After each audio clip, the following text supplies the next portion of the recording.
이거는 예. 양이 일로 와봐. 일로 와봐. 아, 엄마한테 에미에비도 못 알아보냐? 일로 와봐. 양이 일로 와봐. 발소리 도망가. 들어간다. 제가 첫 번째 들어오네. 되게 새끼 때 어디서 들어왔는지 모르게 들어와가지고.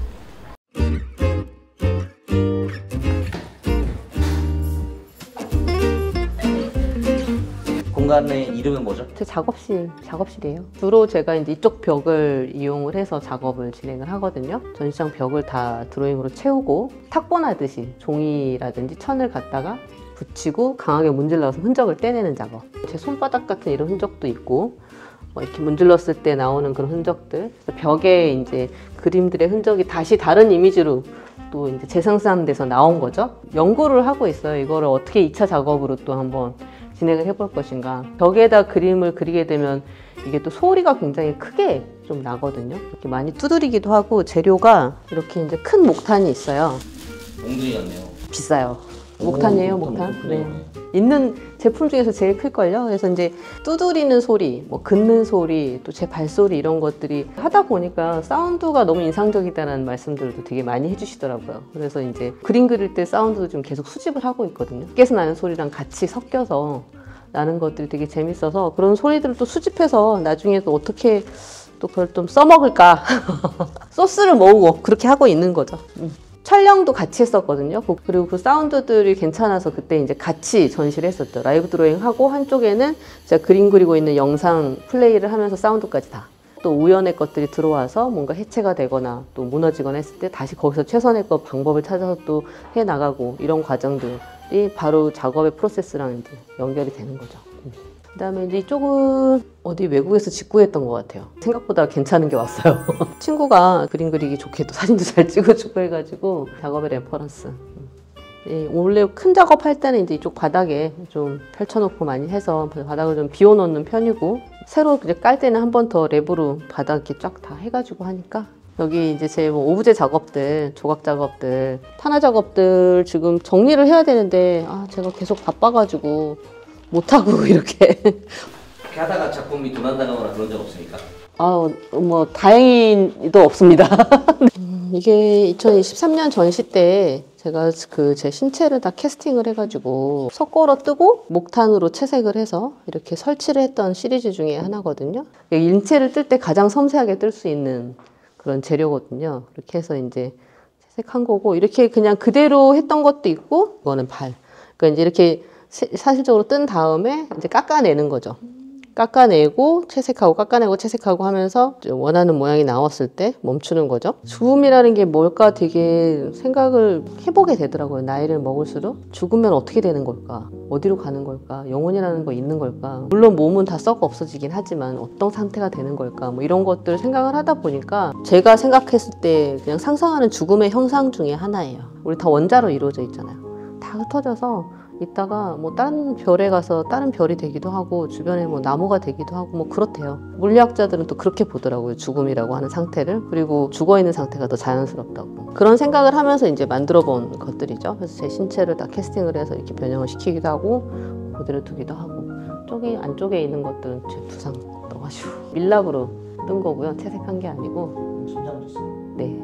작년 전시 때는 저 심장을 이제 변형을 시켜가지고 구워서 도자기 작품으로 또 전시도 한번 했었고요. 대중적인 이미지는 아니잖아요. 좋아하고 되게 이해가 깊으신 분들이 보통 많이 이제 구입을 하세요. 너무 감사하죠. 그래서 떠나가잖아요. 자식 못 보잖아요. 어쩔 수 없죠. 뭐. 다른 애 낳으면 되니까. 부러졌어요. AS 해주세요. 이런 분은 없어요. 그렇게 보관 안 하시죠. 뭐 브론즈나 나무 이렇게 딱딱한 재료들이 아니잖아요. 약하잖아요. 이건하우스에 걸리는 작업들도 다 목탄, 뭐 그라파이트, 콘테 이런 것들도 물감처럼 탁 이렇게 스며드는 게 아니고 실은 그 가루들이 엉겨 붙어 있는 상태잖아요. 근데 이게 제가 하고자 하는 얘기랑 또 맞아 떨어지는 부분이 있어요. 인간 살아있는 생명들 다 너무나 연약하고 유한한 존재들이라는 거. 그런 부분들이 재료하고도 연관성이 있는 거죠. 예. 신체가 다른 상태가 된 어떤 그런 사물을 만들고 싶은데 이거를 되게 단단한 브론즈로 이건 안 어울리는 거죠. 물론 브론즈가 너무 비싸기도 합니다. 여기는 제가 쓰는 재료들, 연필, 목탄, 콘테 막 이런 것도 다 모여있죠. 이거는 이제 픽사티브라고 이런 마른 드로잉 재료를 이제 고착시키는 마감 재료. 와, 재료비가 너무 많이 올랐어요. 코로나 이후에 갈 때마다 올라요, 재료비가. 이것도 지금은 몇만 원이 더 오른 것 같아요. 네, 아무래도 나이대가. 네. 근데 저뿐만이 아니고 아마 모든 작가들이 어떤 그런 큰 경험을 하게 되면 작업이 바뀔 수밖에 없어요. 자코메테라든지 심지어 앤디 워홀도 그 죽음 시리즈를 진행을 했잖아요. 주변에 가까운 이들의 죽음들, 그리고 본인도 죽을 뻔했던 어떤 그런 총격 사건 그런 것들 이후에. 그래서 큰 경험, 그런 경험들을 직간접적으로 뭐 하게 되면은 작업이 당연히 변화가 올 수밖에 없고, 근데 그런 것들을 작업으로 이제 승화시킨다고 해야 될까요? 그래서 그런 작업하는 과정이 있기 때문에 어떻게 좀 버텨나갈 수 있는 것 같아요. 지금 이건하우스 하고 있는 전시 잘 마치는 게 일단 첫 번째 목표고, 또 굿즈도 곧 나옵니다. 그리고 여름에 그 토탈미술관에서 모두의 쉘터라는 전시 제목으로 지속 가능한 미래를 주제로 해서 이제 대규모 또 그룹전 기획전이 있거든요. 근데 올해 말 내년 초 그쯤에 라니 서울이라는 곳이 있어요. 유엔 빌리지.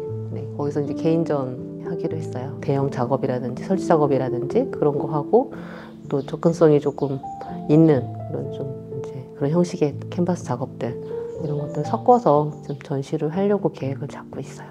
네, 작가님 작품은 이 검정색을 나타낼 때 굉장히 오랜 시간과 블랙을 표현할 수 있는 단계가 굉장히 깊을 것 같아요. 아, 네네. 2021년에 챕터 2라는 곳에서 개인전을 했는데 그 전시 제목이 블랙풀이었어요. 그 다음에 전시도 에보니 앤드 아이러니라고 해서 흑단색이거든요. 나무 흑단색. 재료마다 다 뭐 어떤 블랙 앤 화이트를 보여주는 재료지만 뭐 흑연 다르고 목탄 다르고 콘테 다르고 그 깊이가 달라요. 물감을 뭐 이렇게 쓱쓱쓱 칠해서 그렇게 내는 게 아니고 계속 칠하고 문지르고 손으로 계속해서. 그래서 손이 막 다 이렇게 거의 약간 피나기 직전까지 까지고 그러거든요. 이 프로세스가 이 조각에 적용이 된 거이기도 해요. 제 신체가 갈려나가는. 하지만 그러면서 뭔가 생성이 되는 이미지를 만들어 나가는 그림 그리는 프로세스가 조각하고 똑같이 가는 거죠.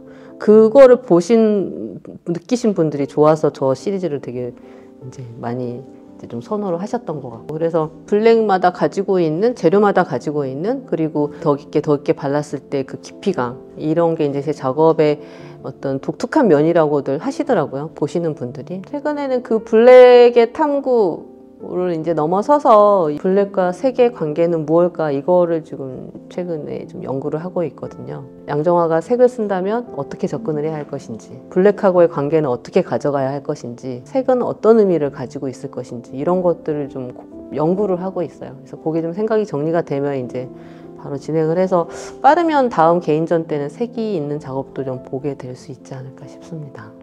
작가의 작업실을 볼 수 있는 기회는 드물잖아요. 간접적으로나마 영상으로 또 재밌게 보셨으면 좋지 않았을까라는 생각이 듭니다. 네. 박수! 수고하셨습니다.